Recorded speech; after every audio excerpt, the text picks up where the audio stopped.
and welcome back to Full Force Combat Podcast. Continuing our HBO hybrid boxing organisation collaboration, we're here with another interview for the upcoming undeniable Fight Night 1. I'm joined by the one and only Shane Shaggy Robinson. How's it going, Shane? I'm good, mate. You?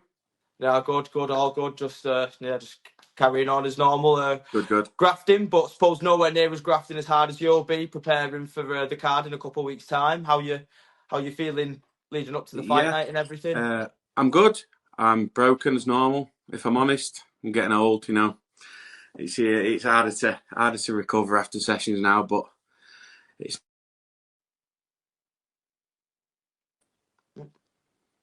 Hello. Oh yeah.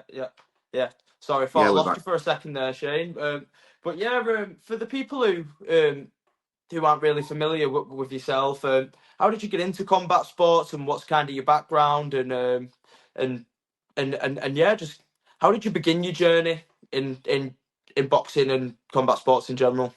So yeah, I've only ever boxed. I started quite late, if you like. Really, I got into it through white collar.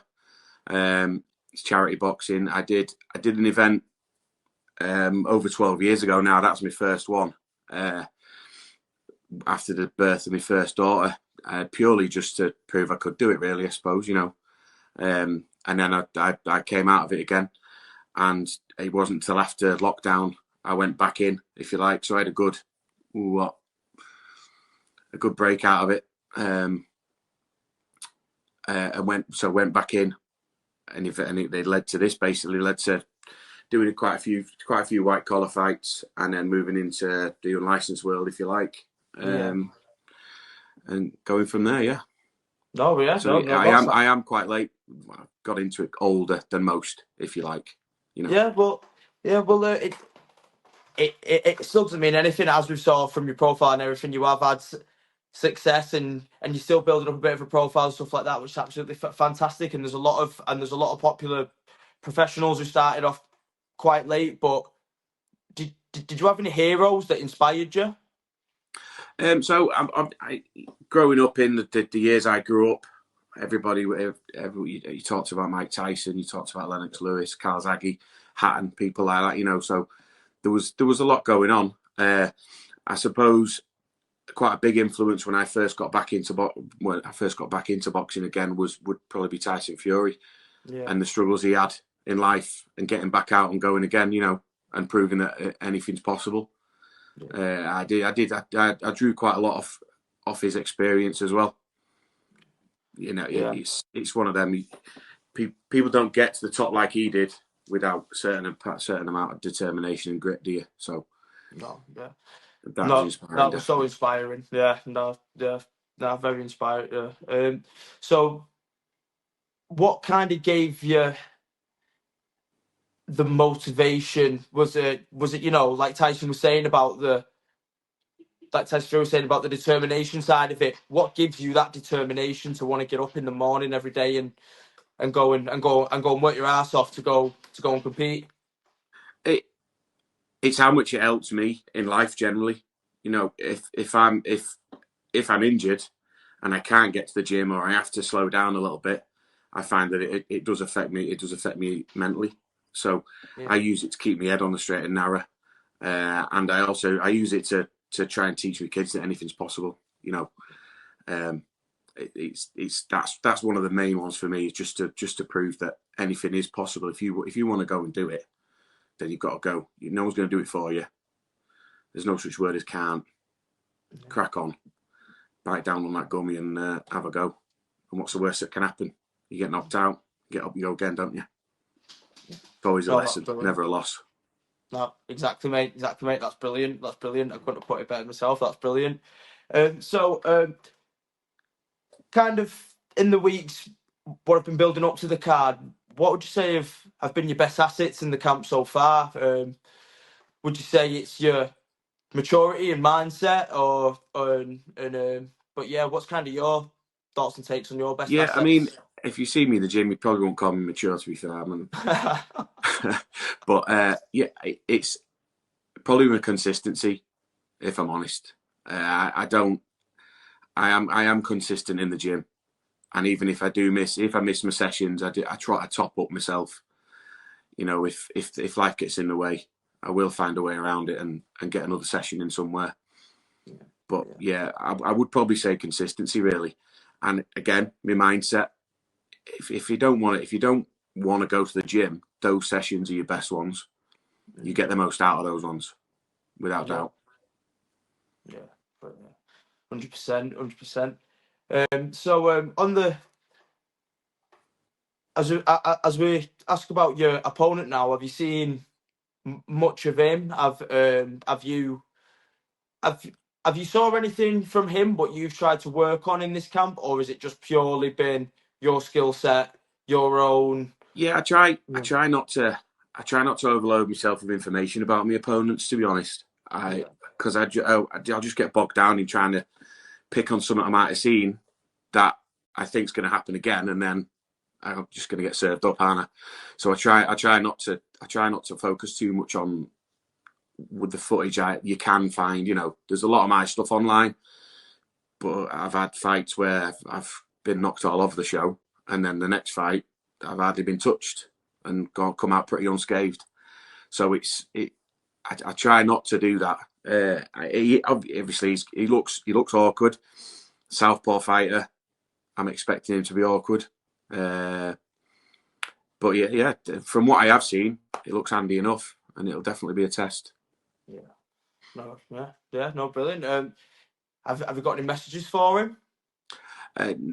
Only positive. You know, if I hope camp's going well, I hope everything's working out. You know, I want you to turn up at your best.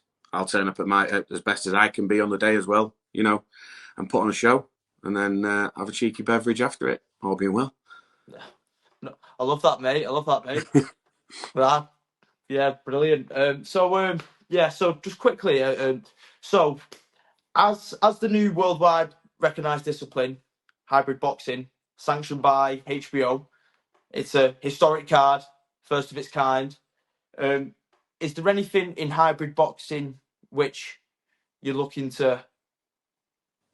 Have you got any kind of goals for it, per se, or are you just taking every fight as it comes? Yeah, I tend to take it as it. I take it as I go. You know, I don't know where I'll be if I'm honest this time next year. My body feels it every camp. It feels it a little bit more. You know, I'm fighting lads. All of them are half my age now. It's so. I mean, I'll hopefully still be on the plodding on the little journey. Well, say little journey at the minute, but hopefully it's going to be absolutely massive. And privileged to be in the beginning of it, if you like. Definitely, it's just something that I can in a few years' time. Right now, all my kids see that his dad goes training and he goes and has a fight, and then they see me the next day. But in the future, then hopefully they can look back at it as well and see that I've been part of quite a big shift in combat sports. You know, there's a lot of traction with bare knuckle and hybrid very recently. And it's good to be part of it, definitely. Yeah, it's a fantastic show. I mean, it's a very historic card, and like you say, it's going to make ripples for it's going to make ripples for the rest of the world, as we know. With you've got other European countries who are interested in having their hybrid fights being sanctioned, and that's just going to pick up more and more and more. And you've got stuff like dirty boxing in America, which I don't think is sanctioned at the minute, and you guys are going to be the first sanctioned professional hybrid. Yeah, no, it's absolutely fantastic. You look at where UFC was 10, 15 years ago. Nobody wanted it. Nobody wanted out to do with it. Suddenly, it's one of the biggest combat, if not the biggest combat sport in the world. Then you look at your bare knuckle. 5 years ago, everyone was still in sheds and in fields doing it, and now it's on the telly every Friday and Saturday night with worldwide stars being created and people making a living off it. You know, I don't expect to make a living off anything I do in the near future. You know, I'm probably way past that now, but you never know.